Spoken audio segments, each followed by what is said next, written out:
اس گز کو پہلے سے لے کر آخری انسان اور پہلے سے لے کر آخری جن سب بھی مل جائے تو اس کو ہلا بھی نہیں سکتے جگہ سے. اتنا ہیوی گز صرف ایک فرشتہ اٹھاتا ہے. طاقت بتا رہا ہوں میں انہیں کتنی ہوتی ہے. فرشتے سارے انسان اور جن بھی مل جائے تو وہ گز کو موو نہیں کر سکتے جگہ سے. جو وہ اٹھا کر ماریں گا اس کو قیامت تک. قرآن نہیں پڑھنے والے کا میں نے اس لیے کہا نا دنیا میں بیڑا غرق، خبر میں بیڑا غرق، آخرت میں بیڑا غرق. اور بہت سارے لوگوں قرآن سے بڑی عجیب دشمنی پال رکھی ہے انہوں نے. ایسی عجیب دشمنی کہ قرآن پڑھنے کے بدلے کاٹے کھڑے جاتے ہیں ان کی آنکھ. اور شیطان کے بدلے اعوذ باللہ من الشیطان پڑھے تو یہ بھاگ جاتا نکل کے. بھاگنا تو شیطان چاہیے نا، اعوذ باللہ یہ بھاگ جاتا نکل کے. نوکو قرآن پڑھے تو گمراہ ہو جاتے باہر. ارے بھائی قرآن کی نہ قرآن پڑھنے تو گمراہ ہو جاتے. دیکھو تو کتنے لوگ گمراہ ہو گئے قرآن پڑھ کے. انہوں کیسی باتیں کر رہے، انہوں کیسی کر رہے. اب انہیں کچھ پڑھے نہیں، اللہ کچھ پوچھنے والا نہیں اپنے سے. حالات ہی ہے اپنی. ہم پڑھتے نہیں، اللہ پوچھے گا بھی نہیں ہم سے. اللہ رحم کرے. یہاں دیکھیے آیت الکرسی پڑھ رہے. یقیناً قرآن کے تمام فضائل کیا ہے وہ تو دیکھنا یا سمجھنا ناممکن جیسی بات ہے، لیکن وہ باتیں جو واضح ہے یا وہ بعض باتیں جو مشہور اور معروف ہے یا وہ بعض باتیں جو اللہ رب العزت نے مناسب سمجھی انسانیت کو بتائے، وہ تمام باتیں انشاءاللہ عزیز ہمارے سامنے حدیث کے ذریعے موجود ہے، پہنچی ہیں.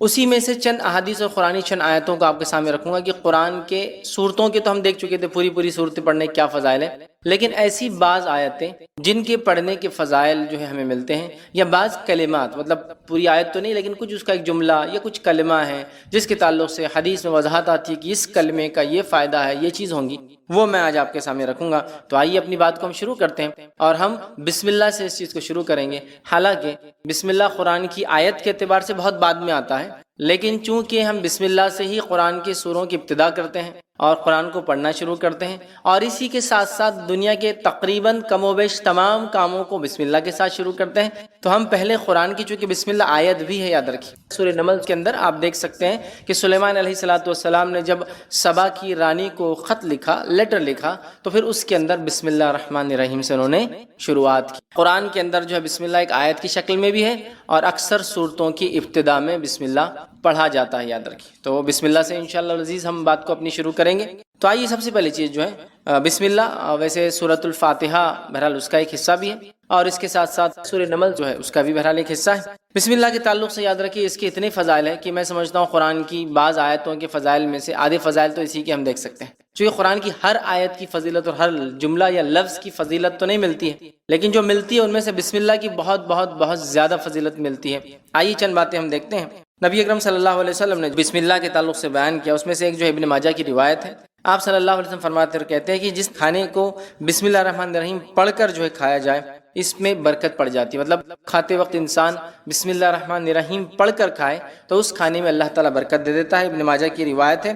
اور وحشی رضی اللہ عنہ فرمایا اللہ کے رسول صلی اللہ علیہ وسلم ہم کھانا کھاتے ہیں لیکن سیر نہیں ہوتے. کھانا تو کھاتے ہیں لیکن سیر نہیں ہوتے، مطلب مطمئن نہیں ہوتے کھانے کے بعد. تو آپ صلی اللہ علیہ وسلم ارشاد فرمایا شاید تم لوگ الگ الگ کھانا کھاتے ہو، مطلب تم لوگ الگ الگ بیٹھ کر کھاتے ہو. تو کہاں ایسے ہی ہوتا ہے؟ تو انہوں نے غرض کیا ہاں یا رسول اللہ صلی اللہ علیہ وسلم ہم الگ الگ کھاتے. تو آپ صلی اللہ علیہ وسلم فرمایا اور کہا کھانا اکٹھے کھایا کرو، مطلب کھانا کھاتے وقت ساتھ مل کر کھایا کرو اور اس پر اللہ کا نام لیا کرو اور اس کھانے پر اللہ کا نام بسم اللہ الرحمن الرحیم پڑھا کرو تو تمہارے کھانے میں برکت ڈال دی جائیں گی. تو تمہارے کھانے میں برکت ڈال دی جاتی ہے. تو لہٰذا ہم اگر کھانا کھاتے ہیں تو کوشش کریں کہ ساتھ کھائیں، مل کر کھائیں، اور مل کر کھانے کے ساتھ ساتھ جو ہے جب بسم اللہ پڑھیں گے ہم تو اللہ تعالیٰ برکت ڈال دیں گا. اور ہم جب کھائیں گے تو سیر ہو کر، مطلب مطمئن ہوں گے کھانے کے بعد. ورنہ بہت سارے لوگ ہم دیکھتے ہیں کبھی کھانے سے مطمئن نہیں ہوتے، اس لیے کہ ہمیشہ بھوکے رہتے ہیں. وہ اس لیے کہ نہ تو ساتھ کھاتے ہیں، بلکہ آج کل کا سسٹم تو یہ الگ الگ کھاؤ، اس لیے کہ پتہ نہیں اس کی کتنی بیماریاں مجھے لگ سکتی ہے نا. ٹھیک ہے، کچھ بیماریاں ہیں جو لگ سکتی ہے لیکن وہ بھی اللہ کے حکم سے لگیں گی نا.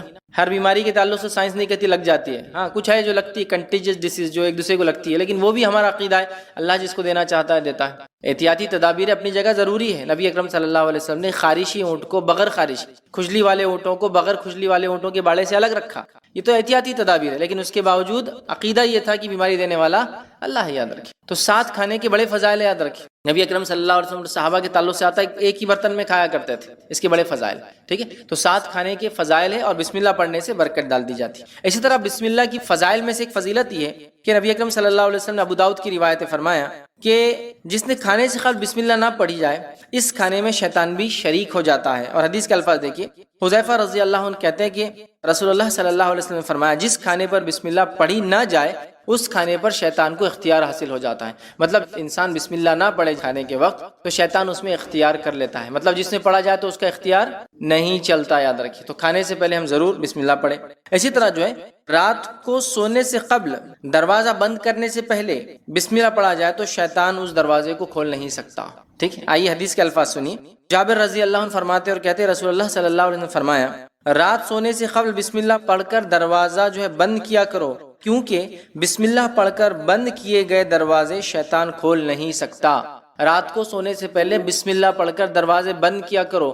جن دروازوں پر بسم اللہ پڑھ کے بند کیے جاتے ہیں اس پہ شیطان اس کو کھول نہیں سکتا. ایک روایت میں کہ شیطان چور کی مدد نہیں کر سکتا. مطلب جب بسم اللہ پڑھ کے دروازہ بند نہیں ہوتا تو شیطان کیا کرتا ہے؟ چور کی مدد کرتا ہے دروازہ کھولنے میں. اور جب بسم اللہ پڑھ کر بند کیا جاتا ہے تو شیطان چور کی مدد نہیں کر سکتا یا وہ خود دروازہ نہیں کھول سکتا.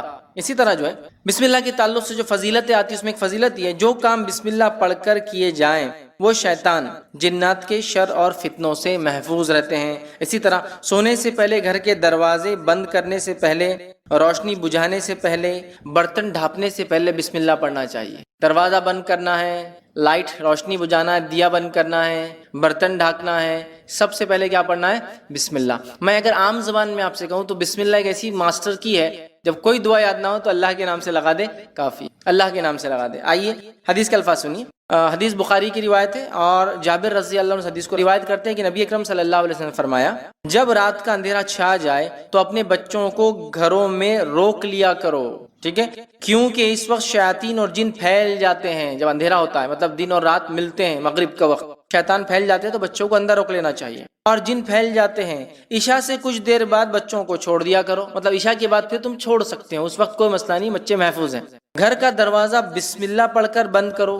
چراغ کو بسم اللہ کہہ کر بجھاؤ. پانی کے برتن کو بسم اللہ کہہ کر ڈھانپ دو اور دوسرے برتن بھی بسم اللہ کہہ کر ڈھانپو. اگر برتن ڈھانپنے کے لیے کوئی ڈھکن نہ ہو تو کوئی چیز آڑی رکھ دو. کوئی چیز آڑی رکھ دو مطلب رات میں مغرب کے بعد بچوں کو اندر لے لینا چاہیے، عشاء کے بعد نکل سکتے ہیں، کوئی مسئلہ نہیں انشاءاللہ. جب دروازہ بند کرے تو بسم اللہ پڑھ کر بند کرنا چاہیے. دیا بجھائے یا لائٹ بند کرے تو بسم اللہ پڑھ کر بند کرنا چاہیے. اسی طرح آپ فرما رہے پانی کا اگر کوئی برتن ڈھانکنا ہے تو بسم اللہ پڑھ کے ڈھانکنا چاہیے. اسی طرح آپ فرما رہے کوئی برتن کھلا ہو تو اسے ڈھانکو تو بسم اللہ کہہ کر ڈھانکو. اور اگر ڈھکن نہ ملے تو، کور نہ ملے تو کوئی چیز آڑی تو بھی رکھ دو کم از کم. یہ کیوں کہا آپ نے؟ پانی پہ ڈھک دو، کھانے پہ ڈھک دو. اور اگر ڈھکن نہ بھی رکھ سکو، ڈھکن پورا ڈھکتا ہے نا، کوئی بھی چیز آڑی مطلب پورا نہ بھی ڈھکے تھوڑا ڈھک سکتے آپ. مثال کے طور پر پلیٹ نہیں ملی، ڈھکن نہیں ملا، اب جو چیز ہے برتن وہ آدھا ڈھک سکتا ہے تو اتنا ڈھک دو. اس لیے کہ حدیث میں الفاظ کیا معلوم؟ حدیث میں الفاظ ہے جب انسان کھانے کو رات میں کھلا چھوڑتا ہے تو اس میں بیماریاں نازل ہوتی ہیں. اب آپ کہیں گے بیماریاں نازل ہوتی ہے تو پھر پورا ڈھکن ڈھانپنے سے اور آدھا ڈھانپنے سے بھی کیا؟ جراثیم، مائکروبس تو ایسے رہتے کہیں سے بھی گھس سکتے. یہ معاملہ غائب کا ہے، غائب کا ہے کہ اللہ کیسے ڈھکن ڈھانپنے سے یا کوئی چیز رکھ دینے سے اس بیماری کو دور کر دیتا ہے، اس تک نہیں پہنچنے دیتا. اس سے پتہ چلا بیماریاں نازل ہوتی، آسمان سے اترتی. سمجھ رہے ہیں؟ کبھی انسانوں کو سزا کے طور پر اور کبھی آزمائش ہو. سمجھ رہے ہیں بات؟ تو نازل ہوتی تو ڈھانکنا چاہیے، رات میں ڈھانکنا. اور ڈھانکتے وقت کیا پڑھنا چاہیے؟ بسم اللہ. کوئی پوری چیز ڈھانکنے کو نہ ملے تو کم از کم جو ملے ڈھک دو، چاہے آدھا پون پاؤ کچھ تو بھی ڈھک جائے. اس لیے کہ جب کوئی چیز ڈھکی ہوتی ہے تو بیماری نازل نہیں ہوتی، نازل ہوتی ہے اللہ کی طرف سے ہوتی ہے. یہ کیسے ہوتا ہے واللہ عالم، یہ غائب کا معاملہ ہے. لیکن حدیث میں آ گیا، ہم نے مان لیا اس کو. تو آپ کچھ بھی کرنا ہے، دروازہ بند کر رہے بسم اللہ، کھانا کھا رہے بسم اللہ، ہاں لائٹ بند کر رہے بسم اللہ، چراغ بجھا رہے بسم اللہ، کھانے پہ ڈھانپ رہے بسم اللہ، پانی پہ ڈھانک رہے بسم اللہ، ہے نا.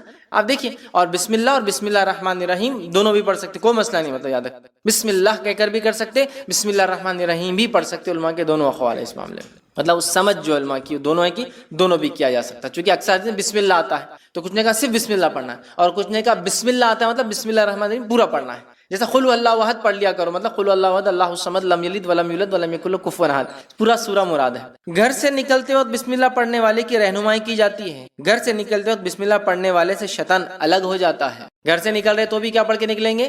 بسم اللہ. آئیے حدیث کے الفاظ، ابو داؤد کی روایت ہے. انس بن مالک رضی اللہ عنہ فرماتے ہیں رسول اللہ صلی اللہ علیہ وسلم فرمایا جب آدمی اپنے گھر سے نکلتا ہے اور یہ دعا پڑھتا ہے بسم اللہ توکلت علی اللہ لا حول ولا قوت الا باللہ، جب یہ دعا پڑھ کے نکلتا ہے کہ اللہ کے نام سے نکلتا ہوں، اللہ پر بھروسہ کرتا ہوں، گناہ سے بچنے کی طاقت اور نیکی کے حصول کی قوت اللہ کی توفیق کے بغیر کسی میں نہیں. یہ اس کا ترجمہ تھا. جب یہ پڑھ کے نکلتا ہے اس وقت اس کے حق میں یہ بات کہی جاتی ہے سارے کاموں میں تیری رہنمائی کی گئی، تو کفایت کیا گیا۔ سارے کاموں میں اب جو تو گھر سے نکل کے کرے گا تیری رہنمائی کی گئی، تو کفایت، تیرے لیے یہ چیز، یہ دعا کافی ہو گئی، کفایت کر گئی۔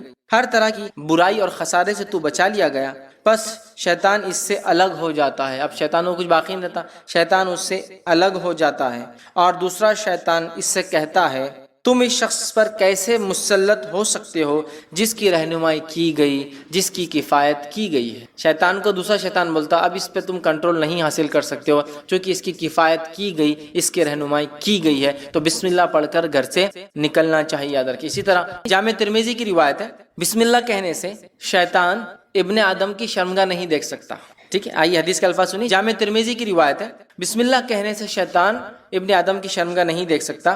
حدیث کے الفاظ اس طرح سے، علی رضی اللہ عنہ فرماتے ہیں رسول اللہ صلی اللہ علیہ وسلم نے فرمایا بسم اللہ کہنا جنات کی آنکھوں اور بنی آدم مطلب انسان کی اولاد، مرد ہو یا عورت ہو، کی شرمگاہ کے درمیان پردہ بن جاتا ہے۔ جب انسان بسم اللہ پڑھتا ہے تو شیطان اور ابن آدم کی شرمگاہ کے بیچ میں بسم اللہ پردہ بن جاتا ہے نا۔ اور شیطان ایسے وقتوں میں جب انسان کپڑے اتارتا ہے، اس کو تاڑتا ہے، اس کو ستاتا ہے، اس کو تکلیف دینے کی پوری کوشش کرتا ہے، اس لیے حدیث میں آتا ہے کہ جب بیت الخلاء جاؤ تو دعا پڑھ کر جاؤ، ہے نا، دعا اس کی کہ اللہ میں خبث اور خبائث، جو خبیث قسم کے بدترین مرد اور عورت ان میں ہیں، ان سے پناہ مانگتا ہوں۔ اللہم انی اعوذ بک من الخبث والخبائث، ٹھیک ہے، میل اور فیمیل دونوں جن اور جنات جو برے ہوتے ہیں ان سے میں اللہ تیری پناہ چاہتا ہوں۔ سمجھ رہے بات کو؟ تو بہرحال بسم اللہ پڑھنے سے ابن آدم کی شرمگاہ انسان نہیں دیکھ سکتا، ٹھیک ہے۔ بسم اللہ پڑھنے سے انسان شیطان کے حملے سے محفوظ ہو جاتا ہے۔ آئیے مسلم کی روایت ہے، جابر بن عبداللہ رضی اللہ عنہ کے راوی فرماتے ہیں رسول اللہ صلی اللہ علیہ وسلم نے فرمایا، اور آپ نے فرماتے ہوئے سنا کہ آدمی اپنے گھر میں داخل ہونے سے پہلے اور کھانا کھانے سے پہلے اللہ عز و جل کا نام لیتا ہے، مطلب بسم اللہ الرحمن الرحیم پڑھتا ہے، تو شیطان اپنے ساتھیوں سے کہتا ہے یہاں تمہارے لیے ٹھکانہ ہے نہ کھانا ہے۔ جب آدمی گھر میں جا رہا ہے بسم اللہ پڑھ کے جا رہا ہے، بسم اللہ پڑھ کے کھا رہا ہے، شیطان بولتا ہے نہ آج رہنے کی جگہ ہے نہ آج یہاں کھانے کی جگہ ہے تمہارے، اپنے ساتھیوں کو بولتا ہے۔ اور جب آدمی اللہ کا نام لیے بغیر داخل ہوتا ہے تو شیطان کہتا ہے تمہارے لیے رہنے کی جگہ ہو گئی ہے، اور جب آدمی کھانا کھاتے وقت بسم اللہ نہیں کہتا تو شیطان کہتا تمہارے لیے کھانے کا انتظام بھی ہو گیا ہے۔ سمجھ رہا؟ تو انسان اگر کھانا کھاتے بسم اللہ نہ پڑھے، شیطان بولتا کھانے کا انتظام ہو گیا۔ بسم اللہ پڑھ کر گھر میں نہ داخل ہو تو شیطان کہتا رہنے کا انتظام ہو گیا۔ بسم اللہ پڑھ کے داخل تو لیکن کھاتے وقت نہ پڑھے تو کہتا ہے آج رہنے کا نہیں ہوا لیکن کھانے کا ہو گیا۔ بسم اللہ پڑھ کے داخل تو ہوا انسان لیکن کھانا کھاتے نہیں پڑھا تو کہتا کھانے کا ہو گیا رہنے کا نہیں ہوا۔ مطلب بسم اللہ کھانے سے پہلے، دروازہ بند کرنے سے پہلے، اٹھنے سے پہلے، کپڑے بدلنے سے پہلے، یا آدمی کپڑے اتار رہا ہے اس وقت بسم اللہ کہنا چاہیے، تو شیطان دیکھ نہیں سکتا، انسان شیطان سے مکمل محفوظ رہتا ہے۔ اسی طرح ہم بستری سے قبل بسم اللہ پڑھنے والے میاں بیوی کی اولاد شیطان کے شر سے محفوظ رہتی ہے۔ اور نبی اکرم صلی اللہ علیہ وسلم فرماتے ہیں، صحیح بخاری اور صحیح مسلم کی روایت، آپ نے فرمایا کہ عبداللہ بن عباس رضی اللہ عنہ کے راوی فرماتے ہیں رسول اللہ صلی اللہ علیہ وسلم فرمایا جب لوگوں میں سے کوئی اپنی بیوی کے پاس آنے کا ارادہ کرے تو یوں کہے بسم اللہ اللہم جنبنا الشیطان و جنب الشیطان ما رزقتنا، وہ یوں کہے جس کا ترجمہ ہے اللہ کے نام سے اے اللہ ہمیں شیطان سے دور رکھ اور اس اولاد سے بھی شیطان کو دور رکھ جو تو ہمیں عطا فرمائے۔ بس اگر اس نے ہم بستری کے دوران اس کی قسمت میں اولاد لکھی تھی، مطلب اس ہم بستری سے اگر اس کی قسمت میں اولاد لکھی تھی تو آپ فرماتے تو شیطان اسے کبھی ضر نہیں پہنچائیں گا، نقصان نہیں پہنچائیں گا۔ تو دعا میں سکھا دی، تو ہم بستری سے پہلے، دروازہ کھولنے سے پہلے، دروازہ بند کرنے سے پہلے، کھانے سے پہلے، چراغ بجھانے سے پہلے، لائٹ بند کرنے سے پہلے، لباس بدلنے سے پہلے۔ اسی طرح حدیث میں آتا ہے وضو سے پہلے بسم اللہ پڑھو، اس لیے کہ اس کا وضو نہیں جس نے بسم اللہ نہیں پڑھا، مطلب بہت ضروری، بڑا اہم ہے۔ وہاں بسم اللہ آ گیا تو گویا بسم اللہ، قرآن سے پہلے ہم بسم اللہ پڑھتے اللہ کے نام سے، گویا ہر کام کو اللہ رب العزت کے نام سے ہمیں شروع کرنا چاہیے، اس کی بڑی فضیلت ہے، یاد رکھیے، ٹھیک ہے۔ اسی طرح جو ہے ناگہانی آفت، اللہ ایسی چیز جو ایکسپیکٹ نہیں کیے تھے آپ نے، کوئی آفت آ گئی پر بسم اللہ پڑھی جائے تو اللہ سکینت نازل فرما دیتا ہے۔ اس لیے میں نے کہا بسم اللہ ماسٹر کی ہے، ایک ایسی دعا ہے کہ کچھ نہ آئے تو یہ کر لیجیے آپ، ٹھیک۔ آئیے الفاظ سنیے، یہ جو ہے سنن نسائی کی روایت ہے، اور جابر بن عبداللہ رضی اللہ عنہ کے راوی فرماتے ہیں کہ غزوہ احد کے روز نبی اکرم صلی اللہ علیہ وسلم جو ہے 12 انصاریوں کے ساتھ الگ تھلگ رہ گئے تھے، اس میں طلحہ بن عبید اللہ رضی اللہ عنہ بھی شامل تھے۔ مشرکوں نے ان کا گھیراؤ کر لیا، آپ صلی اللہ علیہ وسلم ان کی طرف پلٹتے ہوئے فرمایا ان لوگوں سے کون نپٹیں گا؟ حضرت طلحہ رضی اللہ عنہ نے عرض کیا کہ میں ان سے نپٹوں گا۔ چنانچہ طلحہ رضی اللہ عنہ نے تنہا 11 آدمیوں کے برابر قتال کیا، مطلب 11 آدمیوں سے انہوں نے اکیلے لڑا، ٹھیک ہے، اور قتال کیا۔ حتیٰ کہ آپ کے ہاتھ پر مشرک کی تلوار کی ایسی ضرب لگی، مطلب وہ لڑتے لڑتے ایک مشرک نے ایسی تلوار ماری کہ طلحہ رضی اللہ عنہ کی انگلیاں کٹ گئی، جس ہاتھ میں تلوار تھی وہ انگلیاں کٹ گئی، اور ان کے منہ سے سی کی آواز، انگلیاں کٹ گئی تو آواز نکلی، آدمی تکلیف سے، تو سی کی آواز نکلی۔ رسول اللہ صلی اللہ علیہ وسلم نے ارشاد فرمایا اگر تو بسم اللہ کہتا، اگر تو سی کے بدلے اللہ کا ذکر کرتا، بسم اللہ کہتا، تو فرشتے تجھے اوپر اٹھا لیتے حتیٰ کہ یہ لوگ بھی دیکھتے، ٹھیک ہے۔ اس کے بعد اللہ تعالیٰ نے مشرکوں کو ناکام کر دیا۔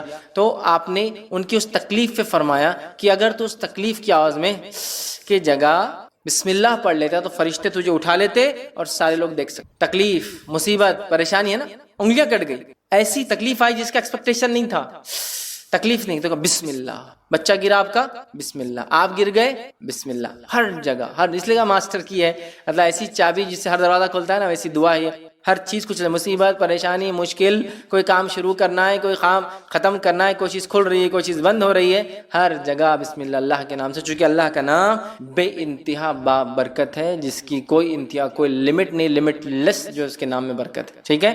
تو اس کو ہم اپنا معمول بنا لے، بسم اللہ بسم اللہ بسم اللہ کہنے کی ایک عادت ڈالے، یاد رکھ، ٹھیک ہے۔ تو بسم اللہ کے ویسے بڑے بڑے فضائل ہیں، میں نے یہاں کچھ ہی رکھے، یاد رکھیے، اور بھی ہے، وقت نہیں کہ میں ساری چیزوں کو بسم اللہ کی اور کیا کیا فضائل آتے رکھوں، لیکن میں سمجھتا ہوں بہت ساری رکھ دیا۔ بسم اللہ کی اہمیت پتہ چل گئی، بسم اللہ بڑی اہم چیز ہے۔ بہت سارے لوگ پوچھتے ہیں کہ ہم دوا کھائے تو بھی بسم اللہ پڑھیں، اس لیے کہ بسم اللہ سے تو برکت آ جاتی ہے، تو بہت سے لوگ بسم اللہ نہیں پڑھ کے دوا کھاتے ہیں، تو نہیں، بسم اللہ پڑھ کے تو بیماری میں برکت آ جائیں گی، لیکن اگر تھوڑا عقل سے بھی سوچے، عقل سے بھی سوچے تو دوا بیماری کے لیے کھاتے یا شفا کے لیے کھاتے ہیں؟ شفا کے لیے، تو برکت دوا میں آئیں گی یا بیماری میں آئیں گی؟ دوا میں آئیں گی، لیکن کیسا لوگ پتہ نہیں، بہت سے لوگ میں جانتا ہوں، بلکہ اکثر لوگ بولتے ہیں دوا کھاتے وقت بسم اللہ نہیں پڑھنا، اس لیے کہ اس سے برکت آ جاتی تو بیماری میں برکت آ جائیں گی۔ ارے میرے بھائی، دوا تم بیماری کے لیے کھا رہے ہو، لیکن دوا بیماری کو ہٹانے کے لیے کھا رہے ہو، تو دوا میں برکت آئیں گی یا بیماری میں؟ دوا میں۔ تو پتہ نہیں لوگ اتنے انتہائی پیدل کیسے ہوتے ہیں اور ایسی کیسی بے خوفیاں کرتے ہیں، اور شریعت میں اپنے دماغ ہر چیز کھاؤ تو بسم اللہ، ہر چیز پیو تو بسم اللہ، تو دوا بھی کھاتے ہو تو بیماری کے اگینسٹ کھاتے ہو، بیماری کے رد میں کھاتے ہو، بیماری ختم کرنے کھاتے ہو، تو بیماری میں کیسے برکت ہوں گی؟ دوا میں جب بسم اللہ پڑھا جائے گا تو دوا میں اللہ شفا میں برکت دیں گا، بیماری کو ختم کریں گا۔ عجیب و غریب لوگ کرتے ہیں، تو بہرحال دوا کھاتے وقت بھی بسم اللہ پڑھنا، سمجھ رہے؟ اس لیے کہ اللہ کا نام بے انتہا بابرکت ہے، اور ہو سکتا ہے بڑی معمولی دوا بھی اللہ کے نام سے کھائی جائے تو انسان شفایاب ہو جائے، چونکہ رب کا نام لیا، اور بڑی بھاری دوا بھی کھا لے، رب کا نام نہ لیا تو شفا نہ نصیب ہو، کبھی ہوتا ہے ایسا، ٹھیک ہے۔ بسم اللہ کو اپنا ہم معمول بنا لے ہر کام سے پہلے۔ جب بڑوں کو بچے بسم اللہ پڑھتے ہوئے دیکھیں گے تو انشاءاللہ وہ بھی اس کے عادی ہو جائیں گے۔ چلیے آگے بڑھتے ہیں، دوسرے جو ہے آیت کی طرف چلتے ہیں، کہ دوسری وہ آیت جس کی فضیلت ہے وہ ہے سورہ بقرہ، سورہ نمبر 2 کی آیت نمبر 156 کا ایک حصہ، جس میں اللہ نے فرمایا اِنَّ لِلَّهِ وَإِنَّ إِلَيْهِ راجعون۔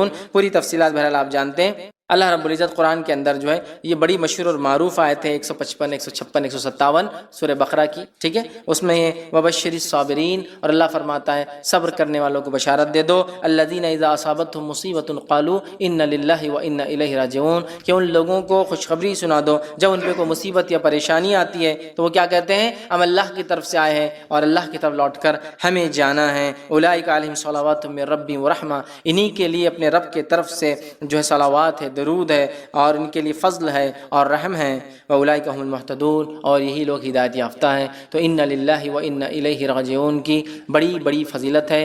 یہ ہر چیز کے گمنے پر، ہر چیز کے کھونے پر، کسی چیز کے چلے جانے پر، کسی چیز کے نہ ملنے پر، ایسی چیز جس سے انسان کو ایسا نقصان ہو، کسی نقصان کے لیے یہ تمام چیزوں کے لیے پڑھی جاتی ہے۔ یہ کوئی پرٹیکولر دعا نہیں کہ کوئی مر جائے تو اس کو پڑھا جائے، اس لیے کہ ہوتا ہے ہمارے پاس، ہمارے ہندوستان کے ماحول میں ہم دیکھتے ہیں علم کی کمی کی بنیاد پر لوگ صرف کوئی مرتا ہے تو یہ جملہ پڑھتے ہیں انا للہ و انا الیہ راجعون، اس کے علاوہ یہ جملہ کبھی پڑھا نہیں جاتا ہے نا۔ اور اگر کوئی بولے کہ وہ صاحب بیمار ہو گئے اور بولے انا للہ و انا الیہ راجعون، تو بولتے پاگل ہو گئے کیا، مرا تھوڑی ابھی وہ زندہ ہے، تم تو یار ابھی سے وہ کر رہے، تم تو وارث بھی نہیں ہے، تم کو کیا فائدہ ہو رہا اس کے مرنے سے؟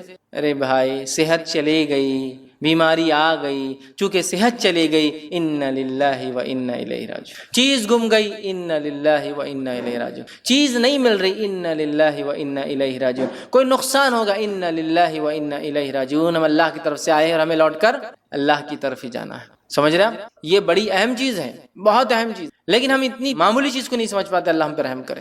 ان للہ و انا الیہ راجعون کا اپنا معمول بنا لی. کوئی مصیبت، کوئی پریشانی، کوئی بیماری، کوئی تکلیف، کوئی چیز کھونا، کوئی چیز گمنا، کوئی چیز نہ ملنا، سب پہ پڑی ہے انا للہ و انا الیہ راجعون. کہ تو اللہ نے کہا اور فرمایا وبشر الصابرین، صبر کرنے والوں کو بشارت دے دو. اب جن جن چیزوں پر صبر ہوتا ہے ان چیزوں پر انا للہ و انا الیہ راجعون پڑھا جا سکتا ہے. صبر کرنے والوں کو بشارت دے دو کہ یہ کیا کرتے ہیں، الذین اذا اصابتهم مصیبت، جب ان پہ کوئی مصیبت پریشانی آتی ہے تو کہتے ہیں انا للہ و انا الیہ راجعون. یہ نہیں کہا جب ان کے گھر میں کوئی موت ہوتی ہے تو کہتے ہیں انا للہ و انا الیہ راجعون. کوئی مصیبت، کوئی پریشانی آئی تو کیا پڑھی ہے انا للہ و انا الیہ راجعون. کہ تو ایسے ہی لوگوں کو خوشخبری ہے فبشر الصابرین، تو ایسے صبر کرنے والوں کو بشارت دے دو جو مصیبت آتی ہے تو کہتے ہیں ہم اللہ کی طرف سے آئے تھے اور اللہ کی طرف لوٹ کر ہمیں جانا ہے. اس کو ہم عام کر دیں، یاد رکھیے بڑی اہم چیز ہے. صحیح مسلم کی روایت ہے، ام سلمہ رضی اللہ عنہا فرماتی ہے اور کہتی ہے کہ میں نے رسول اللہ صلی اللہ علیہ وسلم فرماتے ہوئے سنا. کب فرماتے ہوئے سنا؟ جب اللہ کے رسول صلی اللہ علیہ وسلم ان کے شوہر کا انتقال، ابو سلمہ کا انتقال ہوتا ہے. آپ صلی اللہ علیہ وسلم گھر پہنچتے ہیں، ابو سلمہ کی آنکھیں کھلی ہے، انتقال ہو چکا ہے. نبی اکرم صلی اللہ علیہ وسلم آنکھوں کو بند کرتے ہیں اور بند کر کے کہتے ہیں کہ جب انسان مر جاتا ہے روح نکلتی ہے، پیر سے شروع ہوتی ہے نا، تو جب نکل جاتی ہے تو آنکھیں اس کا پیچھا کرتی ہے، اس کو دیکھتی ہے، لہٰذا انتقال کے بعد آنکھیں بند کر دینی چاہیے. تو آپ نے بند کیا اور فرمایا جب کسی مسلمان کو مصیبت پہنچتی، پھر دیکھیے حدیث میں جب کسی مسلمان کا کوئی مرتا ہی نہیں کہا، جب کسی مسلمانوں کو مصیبت، پریشانی، تکلیف، دکھ، ڈپریشن، کچھ بھی ہو، گم گئی کوئی چیز، نہیں مل رہی کوئی چیز، کھو گئی کوئی چیز، سمجھ رہے آپ، مصیبت پہنچتی ہے اور وہ اللہ عز و جل کے حکم کردہ کلمات، وہ اللہ عز و جل کی حکم کردہ جس کا حکم اللہ نے دیا فبشر الصابرین، صبر کرنے والوں کو بشارت دے دو. ٹھیک ہے، الذین اذا اصابتهم مصیبت، جب ان پہ کوئی مصیبت آتی ہے تو کیا کرتے ہیں انا للہ و انا الیہ راجعون. کوئی مصیبت پہنچتی ہے تو اللہ عز و جل کے حکم کردہ کلمات کو ادا کرتا ہے، انا للہ و انا الیہ راجعون، یہ کلمات ادا کرتا ہے اور پھر کہتا ہے اللہم اجرنی فی مصیبتی واخلف لی خیرا منہا، اے اللہ جو مصیبت مجھ پر آئی ہے اس کا مجھے بہترین بدلہ عطا فرما، بہترین بدل عطا فرما. تو یہ جب پڑھتا ہے کوئی شخص، جس کا ترجمہ دیکھیے اس کا پڑھتا، ہم اللہ کے لیے ہیں اور ہم اسی کی طرف پلٹ کر جائیں گے، یا اللہ مجھے اس مصیبت کا بدلہ اور ثواب عطا فرما اور اس سے بہتر عطا فرما، کہے تو اللہ تعالیٰ اس سے بہتر چیز عطا فرما دیتا ہے. جب کوئی مصیبت ہو جائے اور کوئی کہے انا للہ و انا الیہ راجعون تو اللہ تعالیٰ کوئی بہتر چیز اسے عطا کر دیتا ہے. سمجھ رہے ہیں بات کو؟ ابو ام سلمہ رضی اللہ عنہ فرماتی، آگے اس حدیث کے اندر اور اس میں وضاحت نہیں، دوسرے واقعے میں آتا ہے، انہوں نے یہ کلمات پڑھے، انہوں نے یہ کلمات پڑھ لی جب اللہ کے رسول صلی اللہ علیہ وسلم کہتے ہوئے سنا. ٹھیک ہے، اور پھر کہتی جب میرے شوہر کے انتقال ہونے کے بعد میں نے عدت گزار لی تب مجھے نبی اکرم صلی اللہ علیہ وسلم کا پیغام آ گیا اور انہوں نے ان کے شوہر کے انتقال پر پڑھا تھا انا للہ و انا الیہ راجعون، اے اللہ اس مصیبت کا مجھے بدلہ اور اس سے اچھا بدلہ عطا فرما. اب وہ انتظار کر رہی تھی اس سے اچھا کیا ملے گا ابو سلمہ سے. ابو سلمہ جو ہے ان کی بڑے فضائل یاد رکھیے، بہت جلیل القدر صحابہ میں سے ہے اور یہ سب سے پہلے ہجرت کرنے والے لوگوں میں سے، بدری صحابہ میں سے. اب یہ سوچ رہی تھی اس سے اچھا کیا ہو سکتا ہے دنیا میں شوہر کے اعتبار سے، تو اللہ کے رسول صلی اللہ علیہ وسلم کا پیغام آیا جس سے اچھا کچھ بھی نہیں ہو سکتا ہے نا، جس سے اچھا کچھ بھی نہیں ہو سکتا ہے. پھر انہی کا ایک واقعہ ہے، اب نکاح ہو گیا اللہ کے رسول صلی اللہ علیہ وسلم سے. ایک مرتبہ خیال آیا، ابو سلمہ بھی مسلمان، بڑے جلیل القدر صحابی، اللہ کے رسول صلی اللہ علیہ وسلم تو نبی، اب میں جنت میں جاؤں گی تو کس شوہر کے ساتھ رہوں گی، دونوں مسلمان. تو ایک خیال آیا لیکن شرم آئی پوچھنے کو، جھجک ہوئی. تو ایک مرتبہ ایسا پوچھا اللہ کے رسول، اگر ایک خاتون کے ایک سے زیادہ شوہر رہے ہو اور سب ایمان والے رہے ہو تو جنت میں کس کے ساتھ رہیں گی؟ سمجھ رہا؟ تو اللہ کے رسول صلی اللہ علیہ وسلم فرمایا جس کے اخلاق اچھے ہوں گے وہ اس کے ساتھ رہیں گے. تو ان کو بڑا تعجب ہوا، اخلاق؟ تو کہا ہاں اخلاق بڑی اہم چیز ہے، اچھے اخلاق ہوں گے. ٹھیک ہے، تو اب یہ مطمئن ہو گئے کہ کس کے ساتھ رہیں گی؟ اللہ کے رسول صلی اللہ علیہ وسلم کے ساتھ. سمجھ رہا؟ تو پھر انا للہ و انا الیہ راجعون، یہ بڑا اہم کلمہ ہے، بڑا اہم جملہ ہے، بڑی اہم چیز ہے.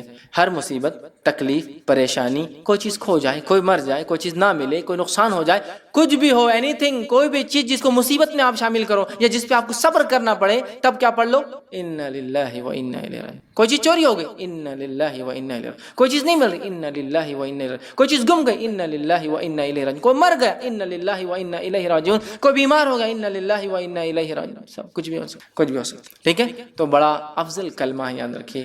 ٹھیک ہے، اس آیت کا حصہ تھا. اب آئیے اسی طرح سورہ بقرہ سورہ نمبر 2 آیت نمبر 163 163 کا جو آیت ہے اس کی فضیلت میں بات جو آتی ہے وَإِلَٰهُكُمْ إِلَٰهٌ وَاحِدٌ لَا إِلَٰهَ إِلَّا هُوَ الرَّحْمَٰنُ الرَّحِيمُ۔ یہ آیت کے تعلق سے جو فضائل آتے ہیں وہ یہ ہیں، جامع ترمذی کی روایت ہے، اسما بنت یزید رضی اللہ عنہا فرماتی ہے اور کہتی ہیں کہ نبی اکرم صلی اللہ علیہ وسلم نے فرمایا اور کہا اسم اعظم ان 2 آیتوں میں ہیں، اسم اعظم اللہ تعالیٰ کے بڑے نام ان 2 آیتوں میں ہیں۔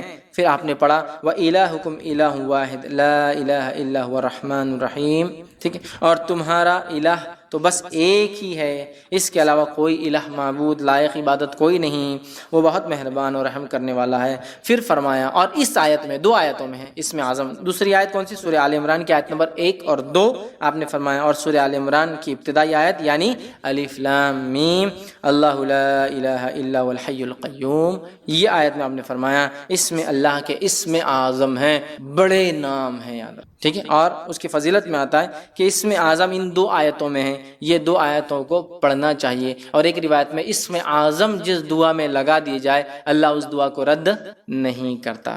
الحی القیوم رحمان اور رحیم، ٹھیک ہے، یہ اسم اعظم ہے، یاد رکھیں ان دونوں آیتوں میں اسم اعظم آتے ہیں اللہ کے، تو ایک میں آیا رحمان اور رحیم آیا، دوسرے میں حی اور قیوم آیا، یاد رکھیں۔ اسی طرح ایک اور آیت کے تعلق سورہ بقرہ سورہ نمبر 2 آیت نمبر 201 کے تعلق سے آتا ہے، یاد رکھیے، جو بڑی مشہور اور معروف آیت ہے ربنا آتنا فی الدنیا حسنۃ وفی الآخرۃ حسنۃ وقنا عذاب النار، اس کے تعلق سے آتا ہے۔ اور انس بن مالک رضی اللہ عنہ فرماتے اور کہتے ہیں، یہ متفق علیہ، صحیح بخاری اور صحیح مسلم کی روایت، آپ نے فرمایا رسول اکرم صلی اللہ علیہ وسلم کی اکثر دعا یہ ہوتی تھی، موسٹ آف دا ٹائم آپ یہ دعا کرتے تھے، کیا دعا؟ یا اللہ ہمیں دنیا میں بھلائی عطا فرما، ربنا آتنا فی الدنیا حسنۃ، اور آخرت میں بھی بھلائی عطا فرما، بالآخرۃ حسنۃ، اور ہمیں آنکھ کے عذاب سے بچا، وقنا عذاب النار۔ اکثر دعا نبی اکرم صلی اللہ علیہ وسلم کی یہ ہوا کرتی، ہمیں بھی چاہیے کہ ہم بہت زیادہ کثرت سے اس دعا کو کریں جس دعا کو ہمارے نبی جو ہے کثرت سے کیا کرتے تھے، ربنا آتنا فی الدنیا حسنۃ وفی الآخرۃ حسنۃ وقنا عذاب النار، دنیا کی خیر علم و عمل کے اعتبار سے، آخرت کی خیر جنت کے اعتبار سے، جہنم سے نجات، آنکھ کے عذاب سے نجات۔ تو یہ بڑی اہم دعا ہے، یاد رکھیں۔ اسی طرح سورہ بقرہ سورہ نمبر 2 آیت نمبر 255 آیت الکرسی جس کو ہم کہتے ہیں، آیت الکرسی آپ نے بیان کی، یہ سب سے فضیلت والی عظمت والی بڑی آیت ہے، یاد رکھیں۔ اسی طرح سونے سے پہلے آیت الکرسی پڑھنے والے کے لیے اللہ تعالیٰ کی طرف سے ایک فرشتہ مقرر کیا جاتا ہے جو چوری، ڈاکہ اور دیگر نقصانات سے اس کی حفاظت کرتا ہے، نیز شیطان کی بری حرکتوں مثلاً وساوس، جادو، اسی طرح اس کی آصف زدگی اور اس کے خوف سے بھی انسان محفوظ رہتا ہے۔ اتنے سارے فائدے ہیں۔ یقیناً یہ روایت ابو ہریرہ رضی اللہ عنہ کی بڑی مشہور اور معروف روایت ہے، صحیح مسلم میں اور دیگر کتب میں آتی ہے، میں اب پوری تفصیلات نہیں رکھتا ہوں، بس مختصر آپ کو واقعہ، چونکہ حدیث بہت لمبی ہے۔ ہوا یہ کہ ابو ہریرہ رضی اللہ عنہ کو آپ نے جو زکوٰۃ کی کھجوریں تھی اس کے اوپر جو اپوائنٹ کیا، آپ وہاں تھے، رات میں ایک شخص آیا کھجوریں چرا رہا تھا، آپ نے پکڑا، کہا اللہ کے رسول صلی اللہ علیہ وسلم کا پیش کروں گا۔ اس نے کہا کہ میرے بیوی بچے بڑے بھوکے پیاسے تھے، میں مجبور تھا اس لیے لے جا رہا ہوں، میں کل نہیں آؤں گا۔ کہا ٹھیک ہے کل نہیں آنا، چھوڑ دیا۔ صبح ہوئی، اللہ کے رسول صلی اللہ علیہ وسلم سے کہا اللہ کے رسول ایک شخص آیا تھا کھجور چرا رہا تھا، میں نے پکڑا، پھر کہا بیوی بچے میں نے چھوڑ دیا۔ اللہ کے رسول صلی اللہ علیہ وسلم فرمایا آج پھر آئیں گا وہ، یہ کہتے جب اللہ کے رسول صلی اللہ علیہ وسلم کہہ دیا آج آئیں گا تو میں تو اب تیار ہو گئی، آج تو نہیں چھوڑوں۔ پھر آیا وہ کھجوریں چرا رہا تھا، آپ نے پکڑا، کہا آج تو اللہ کے رسول صلی اللہ علیہ وسلم بارگاہ میں حاضر کروں گا اور تم کو، چونکہ تم کھجور چرائے تھے زکوٰۃ کے۔ کہا نہیں میرے بیوی بچے بھوکے تھے، یہ تھے وہ تھے، بڑا اس نے رونا رویا، ان کو رحم آیا، پھر چھوڑ دیا۔ صبح ہوئی، اللہ کے رسول صلی اللہ علیہ وسلم فجر نے پوچھا کیا ہوا ابو ہریرہ تمہارے قیدی کا؟ کہاں جایا تھا؟ کہا کہاں ہے پھر؟ تو کہا آج بھی چھوڑ دیا میں نے اس کو، لیکن اس نے کہا کل نہیں آئیں گا، تو کہا آج بھی آئیں گا وہ۔ یہ کہتے وہ اب میں نے سوچ لیا آج تو اس کو نہیں جانے دوں۔ پھر وہ کہتے میں نے رات میں پورا مستعدی کے ساتھ میں کھڑا تھا، پھر وہ آیا، آتے ہی میں نے کھجور چرا پکڑا، کہا آج تو تجھے لے کر ہی جاؤں گا، یہ 3rd ٹائم ہے، 2 ٹائم تو معاف کر دیں۔ کہا ٹھیک ہے تم مجھے چھوڑ دو، میں تمہیں ایک ایسی خیر کی بات بتاؤں گا جس دعا کو تم اگر رات پڑھ لو سونے سے پہلے تو ایک فرشتہ صبح تک تمہاری حفاظت کرے گا۔ اب چونکہ صحابہ خیر کے متلاشی اور خیر کے بہت زیادہ وہ تھے، حریص تھے، کہا اچھا خیر کا کوئی چیز دے رہا ہے رات میں پڑھنے سے فرشتہ؟ کہا ٹھیک ہے بولو چھوڑ دوں گا۔ تو کہا اگر تم آیت الکرسی پڑھ لو تو ایک فرشتہ تمہارے شیطان سے صبح تک حفاظت کرے گا۔ صبح ہوئی، نبی اکرم صلی اللہ علیہ وسلم کا ابو ہریرہ کیا ہوا کل قیدی کا؟ کہا پھر آیا تھا۔ کہا کہاں ہے پھر؟ تو کہا چھوڑ دیا۔ تو کہا کیا کہا؟ تو کہا اس لیے چھوڑ دیا کہ اس نے مجھے ایک دعا سکھائی، اور اس نے کہا آپ صلی اللہ علیہ وسلم فرمایا کیا دعا سکھائی؟ تو اس نے کہا جو شخص رات سوتے وقت آیت الکرسی پڑھ کر سوئیں گا تو ایک فرشتہ صبح تک اس کی فجر تک حفاظت کرے گا۔ ابو ہریرہ یہ بات اس نے سچ کہی، حالانکہ وہ اکثر جھوٹ ہی بولتا ہے۔ کیا تم جانتے ہو وہ کون تھا جو تمہارے پاس 3 دن سے قید میں آ رہا تھا، پکڑا جا رہا تھا؟ تو کہا اللہ اور اس کے رسول ہی بہتر جانتے ہیں. تو کہا وہ شیطان تھا. کون تھا؟ وہ شیطان تھا. ٹھیک ہے، لیکن اس نے یہ بات سچ، ٹھیک ہے، یہ بات سچ کہی ہے. تو یہاں بھی پتہ چلا. اسی طرح ہر فرض نماز کے بعد آیت الکرسی پڑھنا جنت میں جانے کا باعث ہے. پتہ چلا جن شیطان سے محفوظ رہتا ہے ایک فرشتہ حفاظت کرتا ہے. اسی طرح ایک فضیلت اور آتی ہے، ہر نماز کے بعد پڑھنے سے کیا ہوتا ہے؟ جنت میں جانے کا باعث ہوتا ہے. حدیث کے الفاظ سنیے آپ کس طرح سے. اور یہ امام نسائی نے جو اپنی کتاب جو عمل الیوم واللیل کے اندر دن اور رات کے اعمال کے اندر نقل کیا، اور وہ فرماتے ہیں، ابو امامہ رضی اللہ عنہ فرماتے اور کہتے ہیں کہ اللہ کے رسول صلی اللہ علیہ وسلم فرمایا، جس نے ہر فرض نماز کے بعد آیت الکرسی پڑھی، اس کے اور جنت کے داخل ہونے کے درمیان موت کے علاوہ کوئی رکاوٹ نہیں ہے. مر جائے تو سیدھا جنت میں جائیں گا. لیکن یہ آیت الکرسی پڑھنا ہے. آیت الکرسی کو سر پہ ہاتھ رکھ کے پڑھنا لفظ نہیں ہے. بہت سے لوگ آیت الکرسی پڑھتے ہیں لیکن ہاتھ رکھتے ہیں سر پر، پیشانی، پھر ہاتھ کو زمین پہ رکھتے ہیں، کبھی یہ ہاتھ کو یوں رکھتے ہیں، پتہ نہیں کیا اس کی وجہ ہے، اور پھر پڑھتے ہیں. یہ ثابت نہیں ہے، لیکن آیت الکرسی پڑھنا ثابت ہے. یاد رکھیں، ٹھیک ہے. یہ بڑی افضل، بڑی برکت، فضیلت، قدر اور منزلت والی آیت ہے، جس کو آیت الکرسی سورہ بقرہ سورہ نمبر 2 کی آیت نمبر 255 نمبر ہے اس کا. اچھا چلیے آگے بڑھتے ہیں. اسی طرح وہ آیت جس کی فضیلت ثابت ہے اس میں ہے سورہ بقرہ سورہ نمبر 2 کی آیت نمبر 285 اور 286، 285 اینڈ 286. یاد رکھیں، اس کی بڑی فضیلت ثابت ہے. بڑی فضیلت. ایک فضیلت اس کی تو یہ ثابت ہے کہ نبی اکرم صلی اللہ علیہ وسلم جب آسمانی سفر آپ کو کرایا گیا، جس کو ہم کیا کہتے ہیں؟ معراج. تو معراج میں آپ کو جو تحفے ملے، ان تحفوں میں سے ایک تحفہ تھا نماز 5 وقت کی، دوسرا تحفہ تھا یہ 2 آیتیں اللہ کے رسول صلی اللہ علیہ وسلم کو سیدھے دی گئی بغیر فرشتوں کے. یہ 2 آیتیں وہاں ملی تھی آپ کو. کہاں؟ معراج. ٹھیک. بہرحال سورۃ البقرہ کی آخری 2 آیتوں کی فضیلت یاد رکھیے. رات سونے سے پہلے سورہ بقرہ کی آخری 2 آیتیں پڑھنے والا ہر آفت سے محفوظ رہتا ہے. ہر آفت سے محفوظ رہتا ہے. بخاری کی روایت ہے. ابو مسعود رضی اللہ عنہ فرماتے اور کہتے ہیں، نبی اکرم صلی اللہ علیہ وسلم فرمایا، جس نے رات کے وقت سونے سے پہلے سورۃ البقرہ کی آخری 2 آیتیں پڑھ لی، وہ اس کے لیے کافی ہوں گی، وہ اس کے لیے کافی ہو جائیں گے. دوسری روایت میں فرمایا آپ نے، سورہ بقرہ کی آخری 2 آیتیں جادو کا اثر ختم کرنے کی زبردست تاثیر رکھتی ہے. اسی طرح فرمایا، جس گھر میں مسلسل 3 راتوں تک سورہ بقرہ کی آخری 2 آیتیں پڑھی جائے، شیطان اس گھر سے جو ہے بھاگ جاتا ہے، اس کے قریب نہیں آتا ہے. حدیث کے الفاظ سنیے، جامع ترمذی کی روایت ہے. نعمان بن بشیر رضی اللہ عنہ فرماتے ہیں، رسول اللہ صلی اللہ علیہ وسلم فرمایا، اللہ تعالیٰ نے زمین و آسمان کی تخلیق سے 2000 سال پہلے ایک کتاب لکھی اور اس میں سے 2 آیت اتاری جس پر سورہ بقرہ ختم ہوتی ہے. اگر یہ آیت مسلسل 3 رات تک پڑھی جائے تو شیطان اس گھر کے قریب بھی نہیں بھٹکیں گا. 3 رات تک مسلسل پڑھی جائے، ٹھیک ہے، 3 رات تک مسلسل اگر یہ آیتیں پڑھی جائے تو شیطان گھر کے قریب بھی نہیں بھٹکیں گا. آمن الرسول بما انزل الیہ من ربہ والمؤمنون کل آمن باللہ وملائکتہ وکتبہ ورسلہ.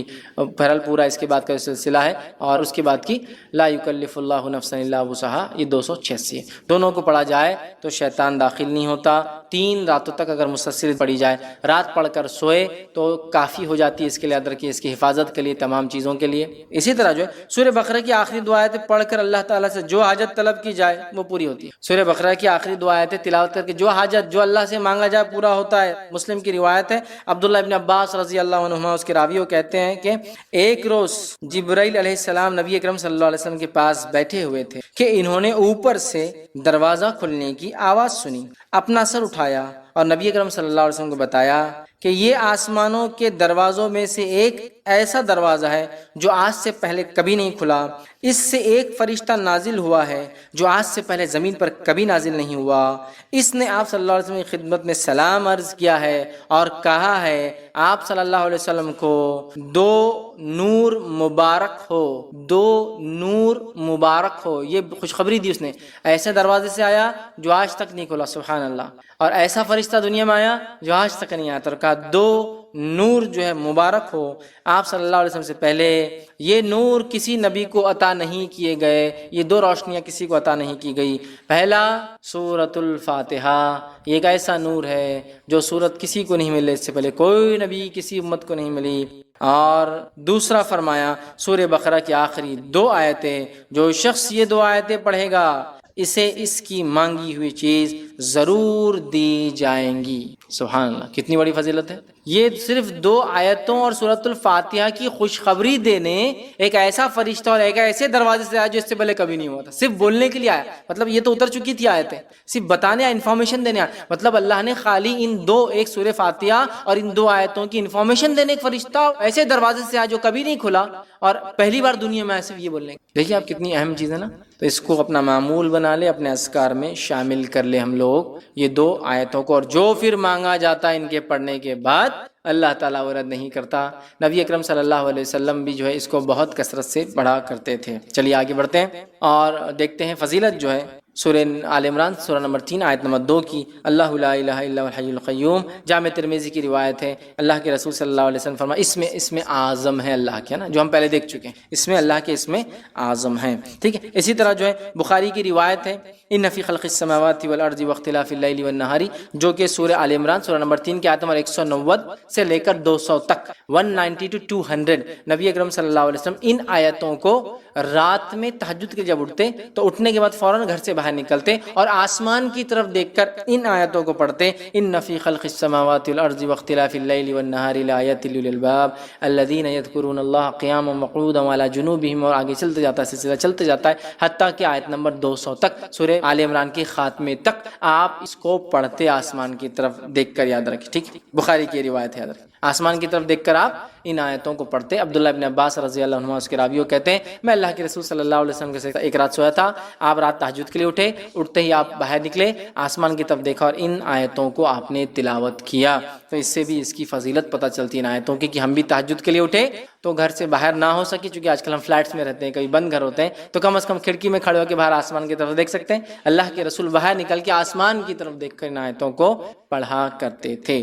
ٹھیک ہے. اسی طرح جو ہے لا الہ الا انت سبحانک انی کنت من الظالمین، اس آیت کی کیا فضیلت ہے، جو کہ سورہ نمبر 21 سورہ انبیاء آیت نمبر 87 ہے. یاد رکھیں اس کی کیا فضیلت ہے. تو بہرحال یہ آیت ہم سب جانتے ہیں کب اور کس واقعے کو جو ہے بیان کرتی ہے، اور نبی اکرم صلی اللہ علیہ وسلم نے یہ مسند احمد اور جامع ترمذی کی روایت فرمایا اور کہا. حضرت سعد رضی اللہ عنہ کے راویوں کہتے ہیں رسول اللہ صلی اللہ علیہ وسلم نے فرمایا مچھلی والے یعنی حضرت یونس علیہ السلام کی دعا جو انہوں نے مچھلی کے پیٹ میں مانگی تھی، وہ کون سی دعا تھی؟ وہ یہی دعا تھی لا الہ الا انت سبحانک انی کنت من الظالمین. آپ نے فرمایا پیٹ میں مانگی تھی، تیرے جو ہے سوا کوئی الہ نہیں، لا الہ الا انت، جس کا ترجمہ تیرے سوا کوئی الہ نہیں، تو ہر خطا سے پاک ہے، میں ظالموں میں سے ہوں، کے واسطے سے جب بھی کوئی مسلمان دعا کرتا ہے اللہ تعالیٰ اسے قبول فرمائے. جب بھی کوئی آدمی ان جملوں کے ساتھ دعا کرتا ہے لا الہ الا انت سبحانک انی کنت من الظالمین، اور پھر کوئی دعا کرتا ہے اللہ تعالیٰ اس دعا کو قبول فرما لیتا ہے. اس کو عام زبان میں لوگ جو ہے بہت سارے ناموں سے اس آیت کو جلالی آیت، کمالی آیت اور پتہ نہیں کیا کیا اس کو نام دیتے ہیں، اور اس کے لیے مجلسیں سجائی جاتی ہے نا، لوگ جمع ہوتے ہیں اور 1.25 لاکھ مرتبہ اس کو لا الہ الا انت سبحانہ پڑھا جاتا ہے، پھر پڑھ کر ایصال بخش دیا جاتا ہے وغیرہ. یہ تمام چیزیں ثابت نہیں ہیں. اپنی زندگی میں اپنے زبان سے الفاظ ادا کیجئے اور اللہ سے دعا کیجئے. یاد رکھیے مرنے کے بعد ایصال کرنا، ایسا بیٹھ کر ان آیتوں کو پڑھ کے مجلس سے سجانا، یہ سنت سے بہرحال ثابت نہیں. ہاں یہ ثابت ہے لیکن یہ تمام چیزیں ثابت نہیں ہیں. ٹھیک ہے. چلیے آگے بڑھتے ہیں. سورہ نمبر 57 جو کہ سورہ حدید ہے، اس کی آیت نمبر 3 کے تعلق سے آتی ہے هو الاول والآخر والظاہر والباطن وهو بكل شيء علیم. اس آیت کی فضیلت کے تعلق سے آتا ہے. ابو داؤد کی روایت ہے، عبداللہ بن عباس رضی اللہ عنہما اس کے راویوں فرماتے اور کہتے ہیں جب تو اپنے دل میں تھکاوٹ محسوس کرے تو یہ آیت تلاوت کرو هو الاول والآخر والظاہر والباطن وهو بكل شيء علیم. تو وہی اول ہے، وہی آخر ہے، وہی ظاہر ہے، وہی باطن ہے، اور وہی ہر چیز کا علم رکھنے والا ہے. اگر یہ کوئی غم، کوئی مشکل، کوئی ڈپریشن ہو تو اس آیت کو دل میں انسان جو ہے پڑھا کرے. ٹھیک.